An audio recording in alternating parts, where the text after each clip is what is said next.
ہر 1 گھنٹے میں 4 آدمی ہارٹ اٹیک سے مر رہے ہیں۔ آپ نے دیکھا ہوگا کئی لوگ ایسے ہیں شادی کے سٹیج پر ناچ رہے ہیں، ناچتے ناچتے ہارٹ اٹیک آ گیا۔ سوشل میڈیا پر دیکھا ہے ہٹا کٹا جوان کسی جم کے اندر، ہیلتھ کلب کے اندر ویٹ لفٹنگ کر رہا ہے، اور ویٹ لفٹنگ کرتے کرتے اس کو ہارٹ اٹیک آ گیا۔ گوگل پر سرچ کریں آپ، کرکٹ کے میدان میں کرکٹ کھیلتے کھیلتے بھاگتے بھاگتے ہارٹ اٹیک آ گیا۔ ایسے میں ہم کل بھی زندہ تھے، آج بھی زندہ ہیں۔ یہ بتائیے ہمارا کمال ہے کہ رب کا کرم ہے؟ کل بھی زندہ رہیں گے اس کی کوئی گارنٹی ہے؟ یاد رکھنا دھڑکنیں تیری میری مرضی سے نہیں چلتی، مولا کی مرضی سے چلتی۔ بے شک سبحان اللہ۔ یہ سانسیں تیری میری مرضی سے نہیں چلتی، میرے رب کی مرضی سے چلتی۔ یہ جسم سے روح کا رشتہ ہماری مرضی سے نہیں جڑا، میرے مولا نے جوڑے رکھا۔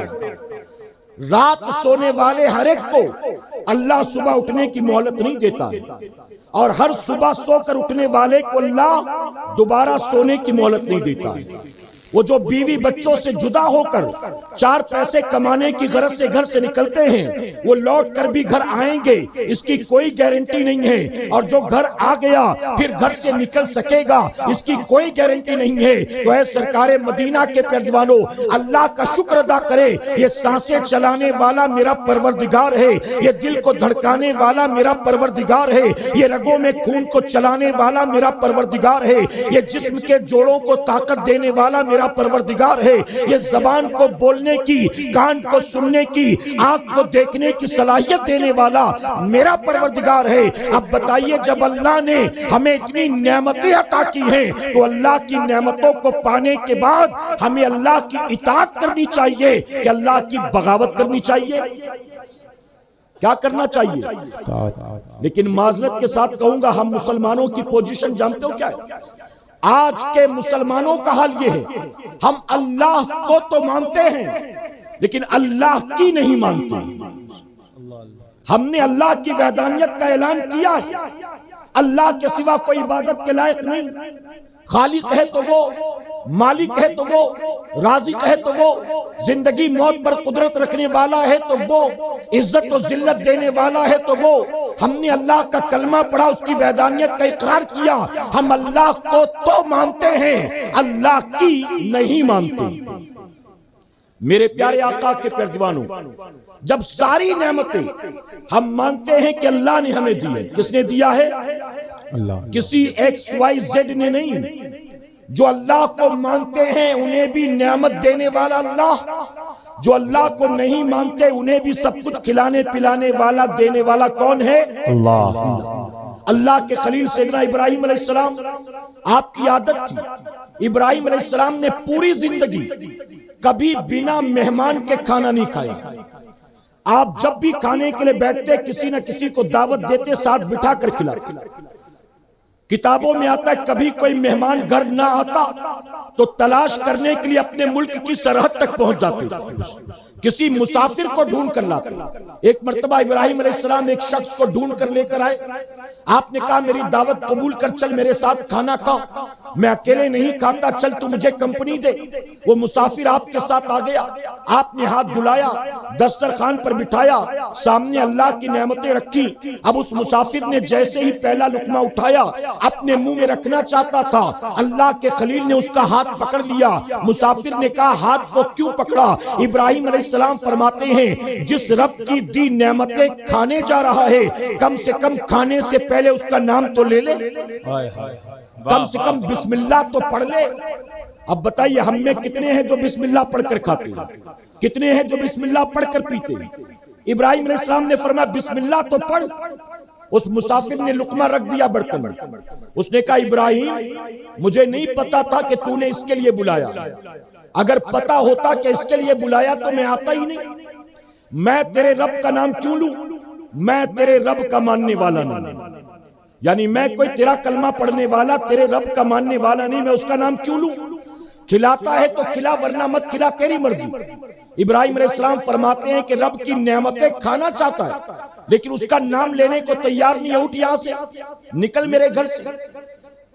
وہ مسافر تھا، بھوکا تھا، اسے تکلیف ہوئی، برا لگا۔ اس نے کہا ابراہیم پہلے پتا ہوتا نا میں آتا ہی نہیں۔ تو میرے ساتھ ایسا کرے گا میں جانتا نہ میں نہیں آتا. یہ کہہ کر وہ سر جھکا کر خاموشی سے گھر سے باہر نکل گیا. ابھی وہ چند قدم گیا تھا، تمام فرشتوں کے سردار جبرائیل علیہ السلام حاضر ہوئے، اللہ کے خلیل سے سلام کیا، اور سلام کرنے کے بعد عرض کرتے ہیں اللہ کے نبی، اللہ فرماتا ہے کہ ابراہیم سے پوچھو اس میرے بھوکے بندے کو ابراہیم نے کھانا کیوں نہیں کھانے دیا؟ ابراہیم علیہ السلام فرماتے ہیں جبرائیل تو نے دیکھا نہیں، وہ اللہ کی نعمت کھانا چاہتا ہے لیکن اللہ کا نام لینے سے اسے تکلیف. جو اللہ کا نام نہیں لے گا میں اس کو کھانے نہیں دوں گا، اسی لیے میں نے اس کو نہیں کھلایا. جبرائیل علیہ السلام عرض کرتے ہیں ابراہیم سے پوچھو. اللہ فرماتا ہے آج تک میرے اس بندے نے جو کھایا پیا ہے وہ کس کا دیا کھایا پیا ہے؟ آج تک جو کھایا پیا کس کا دیا کھایا پیا؟ ابراہیم علیہ السلام فرماتے یقیناً میرے رب کا دیا ہوا کھایا پیا ہے، اس کے سوا رزاق کوئی نہیں ہے. تو اللہ فرماتا ابراہیم سے کہو بندہ جب پیدا ہوا تب سے لے کر آج تک اس نے میرا کبھی نام نہیں لیا، لیکن میں نے روزی کو بند نہ کیا، میں نے پانی کو بند نہ کیا. اس نے آج تک کبھی میرا نام نہیں لیا لیکن پھر بھی میں اس کو کھلاتا پلاتا رہا. آج تیرے سامنے ایک بار میرا نام نہیں لیا تو نے اس کو کھانے سے منع کر دیا. ابراہیم سے کہو جائے اس کو منائے اور منا کر اس کو بلا کر لائے اور کھانا کھلائے. وہ میرا نام لے نہ لے لیکن اس کو کھلائے بلا کر. ابراہیم سے کہو. ابراہیم علیہ السلام نے سنا بھاگ کر گئے. اس آدمی سے کہتے چل چل کر کھانا کھا لے. وہ کہتا میں نہیں آتا. ابراہیم علیہ السلام فرماتے ہیں کہ تو کھا لے گا تو بہت اچھا ہوگا، جو ناراضگی ہوئی اس کو چھوڑ دے، مجھ سے جو کچھ ہوا اس کو بھول جا، چل چل کر کھانا کر دے. اس نے کہا ابراہیم میں تو تیرے رب کا نام نہیں لیتا، اس کے باوجود تو مجھے اصرار کر کے بلاتا ہے، آخر میرے پیچھے پیچھے بھاگ کر آیا اور مجھے پھر دوبارہ لے جاتا ہے، وجہ کیا ہے؟ ابراہیم علیہ السلام فرماتے ہیں کہ دراصل جب تو میرے گھر سے بھوکا نکلا تھا اللہ نے جبرائیل کو بھیجا اور جبرائیل کے ذریعے مجھے حکم دیا گیا میرا بندہ میرا نام لے نہ لے پھر بھی اس کو بلا اور کھانا کھلا، میں اسی لیے تجھے بلانے کے لیے آیا ہوں. اب جانتے ہو جب بندے نے یہ سنا تو کیا کہتا ہے؟ کہتا ابراہیم اگر تیرا رب واقعی ایسا ہے میں اس کا نام لینے کو تیار نہیں. پھر بھی وہ کہتا ہے کہ کھلا پلا. اگر ابراہیم واقعی تیرا رب ایسا ہے تو کھانا بعد میں کھاؤں گا، سب سے پہلے تیرے رب کا کلمہ پڑھوں گا. سبحان اللہ سبحان اللہ. نعرہ تکبیر، نعرہ رسالت، فیضان اعلی حضرت، فیضان حضور مفتی اعظم عالم. جو مانتے ہیں ان کا خالق و مالک بھی اللہ ہے اور جو نہیں مانتے ان کا بھی خالق و مالک اللہ ہے. تو ساری نعمتیں ہمیں کس نے عطا کی؟ اور بلند آواز سے کہیں، کسی کو کوئی ڈاؤٹ تو نہیں؟ ساری نعمتیں دینے والا اللہ. جو کچھ ہمارے پاس ہے، جو کچھ مل چکا، جو ملنے والا ہے، یہ سب کچھ ہمیں ہمارے کریم رب نے عطا فرمایا. میرے پیارے آقا کے پیروانوں، اللہ کے پیارے محبوب صلی اللہ علیہ وسلم فرماتے ہیں اللہ قیامت میں تم سے اپنی نعمتوں کا حساب لے گا. اللہ نے جو کچھ دیا ہے آپ نے تسلیم کیا کہ یہ سب کچھ دینے والا اللہ، تو سب کچھ دینے کے بعد اللہ قیامت میں ہم سے ان نعمتوں کا حساب لے گا. اور جانتے ہیں کیسے حساب لے گا؟ میرے آقا صلی اللہ علیہ وسلم فرماتے ہیں تم پانی کو ضائع مت کرو. تم جو پانی استعمال کرتے ہو اللہ قیامت میں تم سے پانی کے ایک قطرے کا حساب لینے والا ہے. بلکہ ایک مقام پر میرے نبی نے یہاں تک فرمایا اگر تم سمندر کے کنارے وضو کرتے ہو، سمندر ہے وہاں وضو کرتے ہو تو بھی پانی کو ضائع مت کرو. نبی فرماتے اللہ تم سے قیامت میں اس پانی کا بھی حساب لے گا.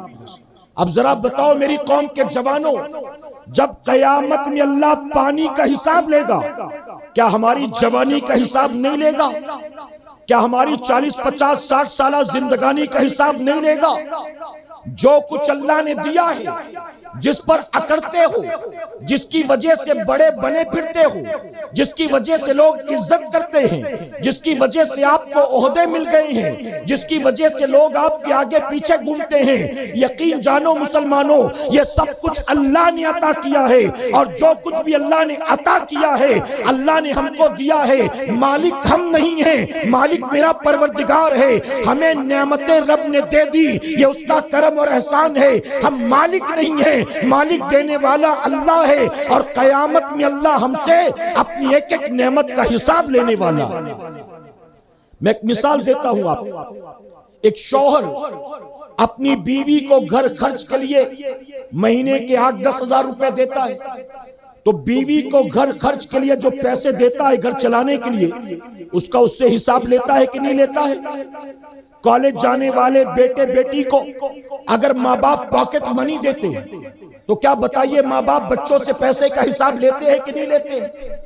اگر ایک مالک دکان کے کاؤنٹر پر نوکر کو بٹھاتا ہے اور کہتا ہے میں 10 دن کے لیے باہر جا رہا ہوں، میری غیر موجودگی میں دکان کا، دھندے کا، مال کا، پیسے کا خیال رکھنا، 10 دن کے بعد واپس آؤں گا تو حساب لوں گا۔ اب مالک نوکر کے بھروسے دکان چھوڑ کر 10 دن کے لیے چلا گیا ٹور پر۔ اب نوکر جس کی تنخواہ 8,000 کاؤنٹر پر بیٹھا پہلی بار، جب گلے پر بیٹھا دیکھا پہلے دن 32,000 کا گلہ ہوا، دوسرے دن 58,000 کا گلہ ہوا، تیسرے دن اتوار کا دن تھا 85,000 کا گلہ ہوا۔ اب وہ نوکر بیٹھے بیٹھے دیکھ رہا ہے میری تنخواہ تو 8,000، لیکن سیٹ تو روزانہ اتنا کما رہا ہے، پہلے دن 32، دوسرے دن 62، چوتھے دن 80۔ اب اس کے دل میں لالچ پیدا ہوئی، اب اس نے کیا کیا؟ اس نے 200 روپے نکال کر جیب میں رکھ لیے، چوتھے دن اس نے پھر 500 روپے نکال لیے، چھٹے دن اس نے 1000 روپے نکال لیے۔ اب بتائیے ہر روز وہ کچھ نہ کچھ گلے میں سے چوری کر رہا ہے۔ اب 8 دن ہو گئے، 9 دن ہو گئے، اب 10واں دن ہے۔ اسے پتا ہے کہ کل صبح مالک واپس آنے والا ہے، اور جب مالک واپس آئے گا تو مال کا بھی حساب لے گا، دکان کا بھی حساب لے گا، گلے کا بھی حساب لے گا۔ اگرچہ اس نے چوری اس طرح سے کی ہے کہ اس کو خبر نہ چلے، لیکن پھر بھی دل میں کھٹکا ہوگا کہ نہیں ہوگا؟ میں نے جو چوری کی ہے اگر سیٹ کو پتا چل گیا تو کیا ہوگا؟ رسوائی بھی ہوگی، نوکری بھی جائے گی، تنخواہ جو میری باقی ہے وہ بھی نہیں ملے گی، الٹا مجھے ہو سکتا ہے جیب سے پیسے بھر کر بھی دینے پڑے۔ اب جیسے جیسے مالک کے آنے کا وقت قریب آئے گا، اس نوکر کے دل کی دھڑکنیں تیز ہوتی چلی جائیں گی۔ اب کلئی کھلنے والی ہے، اب چوری پکڑی جانے والی ہے، اب میری بے عزتی ہونے والی ہے۔ اے سرکار مدینہ کے پیروانو، اب بتائیے جس نے دکان کے گلے پر بیٹھ کر چوریاں کی ہوں گی، جیسے جیسے حساب کتاب کا وقت قریب آئے گا ویسے ویسے دل کی دھڑکنیں بڑھتی جائیں گی، گھبراہٹ بڑھتی چلی جائے گی۔ اب چوری کے پکڑے جانے کا دل میں ڈر پیدا ہوگا، لیکن اس کے برعکس ایک ایسا نوجوان ہے جو کہ ایماندار ہے، دکان کے گلے پر بیٹھتا ہے، سیٹ کو روزانہ 1 لاکھ ملتا ہو، 2 لاکھ ملتا ہو، مجھے کوئی فرق نہیں پڑتا، میں مالک نہیں میں نوکر ہوں، میرا تعلق صرف اپنی 8,000 کی تنخواہ سے ہے، سیٹ کتنا کماتا ہے مجھے اس سے کوئی لینا دینا نہیں ہے، ایمانداری کے ساتھ بیٹھتا ہے، آج کتنا بکا وہ بھی لکھتا ہے، آج کتنا پیسہ آیا وہ بھی لکھتا ہے، کتنا مال خریدا وہ بھی لکھتا ہے، ایک ایک روپے کا ایک ایک مال کا حساب رکھتا ہے۔